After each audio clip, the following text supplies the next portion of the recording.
வணக்கம். நான் டாக்டர் கார்த்திகேயன், ஆயுர்வேத மருத்துவர்.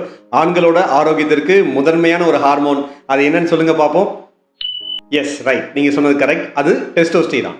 இந்த டெஸ்டோஸ்டிரான் ஆண்கள் பெண்கள் அப்படின்னு இருபாலருக்கு இருந்தாலும் ஆண்களுக்கு தான் இதனோட பயன்கள் ரொம்ப ஜாஸ்தி. ஸோ இந்த டெஸ்டோஸ்டிரானோட பயன்கள் என்ன அப்படின்னு நம்ம பார்த்தோம்னா, ஆண்களோட பாலுறுப்பு வளர்ச்சி மற்றும் ஆரோக்கியம், அதாவது ரீப்ரடக்டிவ் ஹெல்த் அண்ட் growth, இது மெயினாக இந்த டெஸ்டோஸ்டிரான் இன்டியூஸ் பண்ணும். அப்புறம் செகண்டரி செக்ஷுவல் கேரக்டர்ஸ் அப்படின்னு சொல்லக்கூடிய முடி வளர்ச்சி, அதாவது குறிப்பாக தாடி, மீசை, உடலில் மற்ற பகுதிகளில் முடி, அப்புறம் குரல் தடுத்து போகிறது.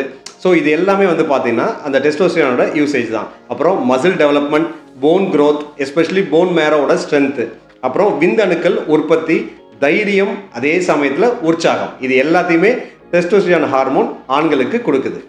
இன்றைய காலகட்டத்தில் நிறைய ஆண்களுக்கு டெஸ்டோஸ்டிரான் லெவல் குறையிறதுக்கு முக்கியமான காரணம் அவங்களோட சில உணவு பழக்க வழக்கம், அதுக்கப்புறம் அவங்களோட வாழ்வியல் நடைமுறை. குறிப்பாக சொல்லப்போனால் உணவு பழக்க வழக்கம் அப்படின்றத நம்ம பார்க்கும்பொழுது அதிக கலோரி உள்ள உணவுகள், எஸ்பெஷலி ரொம்ப சாஃப்ட் ட்ரிங்க்ஸ் எடுக்கிறது, கேக்கு, இது சாக்லேட்ஸ், இதெல்லாம் எடுக்கும்போது என்ன ஆகும் அப்படின்னு பார்த்தீங்கன்னா இன்சுலின் லெவல் ஜாஸ்தியாகும். முக்கியமான ஒரு விஷயம் அது என்னன்னு பார்த்தோம்னா ஆல்கஹால்.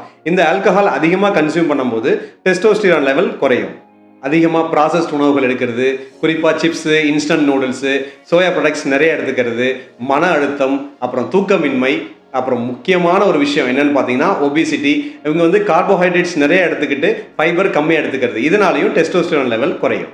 டெஸ்டோஸ்டிரான் லெவல் குறைஞ்சு போச்சு, இதை இன்க்ரீஸ் பண்ண முடியாதா அப்படின்ற கவலையே வேண்டாம். சில உணவு பழக்க வழக்கங்கள் உங்களோட டெஸ்டோஸ்டிரான் லெவலை இன்க்ரீஸ் பண்ணும். அதில் குறிப்பாக முட்டை, இதில் வைட்டமின் டி இருக்கிறதால, புரோட்டீன் இருக்கிறதால டெஸ்டோஸ்டிரான் லெவல் கூடும்.